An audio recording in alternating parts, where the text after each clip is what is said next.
ప్రజల కోసం హైడ్రా తెస్తే అడ్డుకున్నారు. ఇవాళ ఏ కార్యక్రమం చేసినా దుష్ప్రచారం చేసుకొని అడ్డుకొని తద్వారా రాజకీయ లబ్ధి పొందాలని చూస్తా ఉన్నారు. ఇవాళ అధికారు ఊర్లలో పోతే నిలదీయాలంటారు, కొట్టండి అంటారు. కొట్టించేది వాళ్ళే, తిట్టించేది వాళ్ళే, ఉల్టా మళ్ళా కొంతమందితోటి ఉల్టా స్టేట్మెంట్లు ఇప్పించేది వాళ్ళే. ఎంతసేపు మీకు రాజకీయము అధికారం తప్ప ప్రజల సంక్షేమం ఆ ప్రభుత్వాలకు ఆనాడు బీఆర్ఎస్ కానీ బీజేపీకి కానీ లేదు.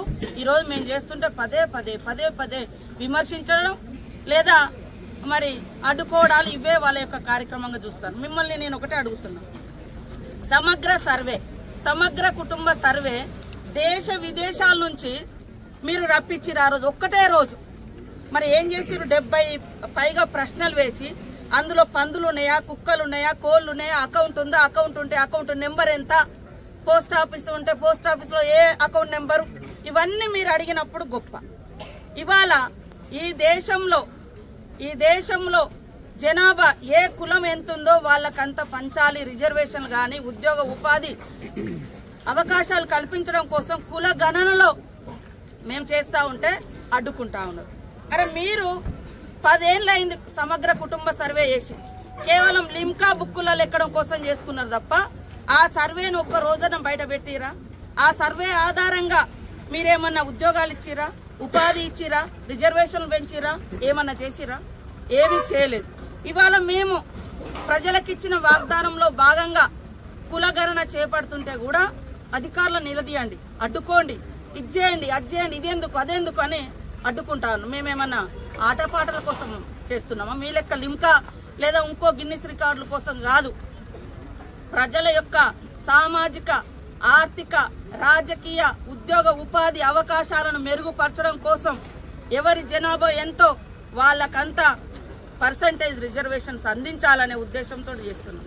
దాన్ని కూడా అడ్డుకుంటున్నటువంటి అంటే ప్రజలు ఆలోచించాలి మరి ఎందుకు ఈ రకంగా వాళ్ళు చేస్తున్నారని.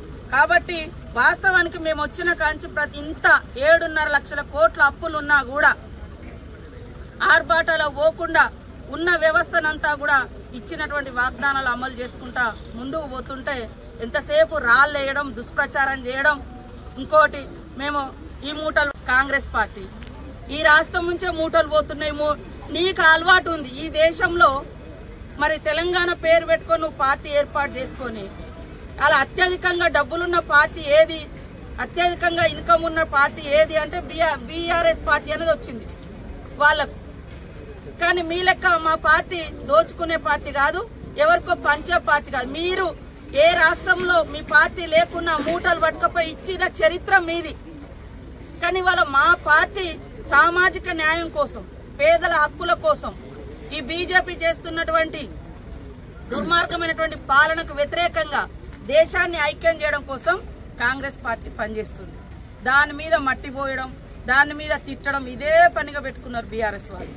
కాబట్టి ప్రజలు గమనిస్తా ఉన్నారు. ప్రజలారా ఆలోచించండి. ఇవాళ పేదోళ్ళకు బస్సు పెడితే దాన్ని అడ్డుకున్నారు, ఆటోలను తీసుకొచ్చి గొడవలు పెట్టించారు. ఇవాళ రైతు రుణమాఫీ చేస్తే కాలేదని. అరే నేను లెక్కలు తిస్తున్నా, నా దగ్గర ఉన్నాయి. నువ్వు 2 సార్లు చేసింది 16,000 కోట్లు, 20 లక్షల మందికే చేసినాం. ఒకసారి 21 లక్షల మందికే చేసినాం. మేము ఈ 10-20 రోజులలోనే 23 లక్షల మందికి చేసినాం. ఇంకా కొన్ని టెక్నికల్ గా ప్రాబ్లమ్స్ ఉన్నాయి, అవి కూడా చేస్తున్నామని చెప్పినాం. ఇంకా December 9th వరకు మిగతా కూడా చేస్తామన్నాం. కానీ ఇంత కూడా ఓపిక లెక్క పట్టలేక ఏదేదో చేస్తా ఉన్నారు. కాబట్టి ప్రజలకు వాస్తవాలను వివరించాలన్నటువంటి లక్ష్యంతో, వాస్తవాలు తెలియజేయాలన్నటువంటి లక్ష్యంతో ఈరోజు మరి యొక్క ప్రగతి సభ జరుగుతూ ఉంది. కాబట్టి ప్రజలు కానీ అదేవిధంగా నిరుద్యోగ యువత కానీ ఉద్యోగాలు కనీసం డిఎస్సి కూడా ఇవ్వలేవు. నువ్వు టీచర్లు ఇవ్వలే, ప్రమోషన్లు ఇవ్వలే. మేము ఇచ్చినాం ప్రమోషన్లు 10 ఏళ్ల తర్వాత ప్రమోషన్లు ఇచ్చినాము. పిల్లలకు మెస్ ఛార్జీలు, డైట్ ఛార్జీలు పెంచినాము, ఉద్యోగాలు ఇచ్చినాము, ఉపాధి కల్పించినాము. ఇవన్నీ చేస్తూ ఉంటే ఓర్వలేక, తట్టుకోలేక అత్యంత దుర్మార్గంగా దుష్ప్రచారాలకు ఒడిగట్టారు. మొన్నటిదాకా పోలీసులను రెచ్చగొట్టిరు, పోలీసులను రోడ్ల మీద తీసుకొచ్చారు. ఇప్పుడు పోలీసులు దుర్మార్గులు, దొంగలు, లంగలు అని మళ్ళీ పోలీసుల మీద వీడియోలు పెట్టిస్తున్నారు. ఓకే, పర్టికులర్గా ఎక్కడైనా లోపాలు జరుగుంటే చెప్పండి, సరిదిద్దుకుంటాం. కానీ మొత్తం వ్యవస్థనే తిట్టే పని చేస్తూ ఉన్నారు. అంటే వాళ్ళు ఉన్నప్పుడు ఎవరు నోరు మీద పత్తు, వాళ్ళు అధికారంలో లేకుంటే మాత్రం ప్రతి ఒక్కరు రోడ్ల మీద వచ్చి కూర్చోవాలి, ప్రతి ఒక్కరు గొడవలు పెట్టాలి. ఇది వాళ్ళ సిద్ధాంతం.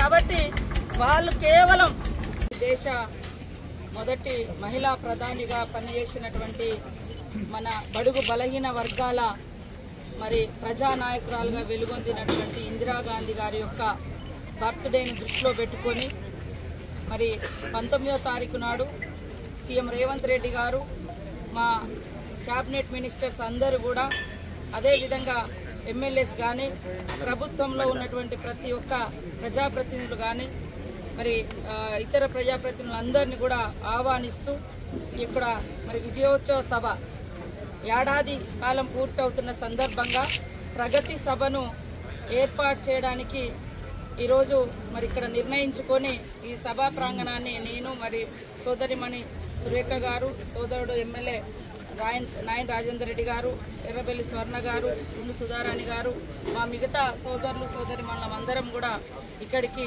రావడం జరిగింది.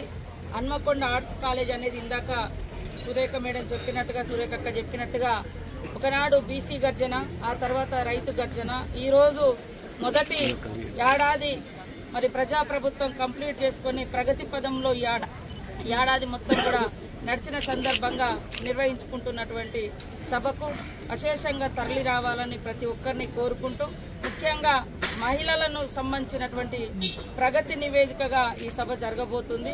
దాదాపుగా 50,000 మంది మహిళలు ఈ సభలో పాల్గొనడం జరుగుతూ ఉంది. మహిళల కోసం మన సీఎం గారు కానీ ఈ రాష్ట్ర ప్రభుత్వము అనేక ప్రత్యేక కార్యక్రమాలను కూడా చేపట్టి 1 కోటి మంది మహిళలను కోటీశ్వరులుగా చేయాలన్నటువంటి లక్ష్యంతో మేము వచ్చి రాగానే మరి అమ్మ ఆదర్శ పాఠశాలల పనులు కానీ, అదేవిధంగా మహిళలకు కుట్టు పనులు కానీ, యూనిఫామ్స్ ఇచ్చి వాళ్లకు ఆర్థికంగా భరోసా కానీ, ప్రతి సంవత్సరం 20,000 కోట్ల రూపాయలతోటి వాళ్లకు వ్యాపారాలు 17 రకాల వ్యాపారాలను కానీ ఇవ్వడం జరుగుతూ ఉంది. వాటితో పాటు ఇప్పుడు 110 కోట్లతోటి మరి జిల్లా మహిళా భవనాలు, మహిళా సమైక్య భవనాలను కూడా, ఇందిరా మహిళా సమైక్య భవనాలను కూడా 22 జిల్లాలలో ఇక్కడి నుంచే ప్రారంభించడం జరుగుతూ ఉంది. అదే కాకుండా ఆర్టీసీతో కూడా మహిళా సంఘాలకు ఎంఓ కుదుర్చడం జరుగుతుంది. అంటే ఆర్టీసీ బస్సెస్ కూడా మహిళా సంఘాల ద్వారా నిర్వహించడం జరుగుతుంది. అదే కాకుండా యోజనాల కోసం వాళ్ళు పనిచేయలేదు. మేము మాస్గా పేదలకు రీచ్ అయ్యే విధంగా మేము పనిచేస్తా ఉన్నాం. పేదలకు న్యాయం జరిగే విధంగా, రైతులకు న్యాయం జరిగే విధంగా, యువతకు న్యాయం జరిగే విధంగా, ఉద్యోగులకు న్యాయం జరిగే విధంగా మేము చేస్తూ ఉంటే తట్టుకోలేక కొన్ని ఛానళ్ళు, యూట్యూబ్ ఛానల్ పెట్టుకొని విపరీతంగా విమర్శిస్తూ డ్రామాలు చేస్తున్నారు. కులాలను రెచ్చగొడతారు, మతాలను రెచ్చగొడతారు, వర్గాలను రెచ్చగొడతారు. ఇదే మీ పని, మీ బతుకు తప్ప మీరేమన్నా చేసి ఉంటే మేము ఇది చేసిన మా ఘనకీర్తి అని చెప్పుకోండి. ఈరోజు మేము చేసిన పనిని ఏడాది కాలంలో మేమేం చేసినామో అది చెప్పుకోవడానికే ఈ సభ. కాబట్టి ప్రతి ఒక్కరు కూడా మరి మహిళలు కానీ, రైతులు కానీ, యువత కానీ ఈ సభలో పాల్గొని ఈ ప్రభుత్వానికి మద్దతుగా నిలవాలని, ఆశీర్వదించాలని కోరుకుంటూ 19 నాడు ఈ యొక్క సభను విజయవంతం చేయడం కోసం తరలి రావాల్సిందిగా విజ్ఞప్తి చేస్తాము.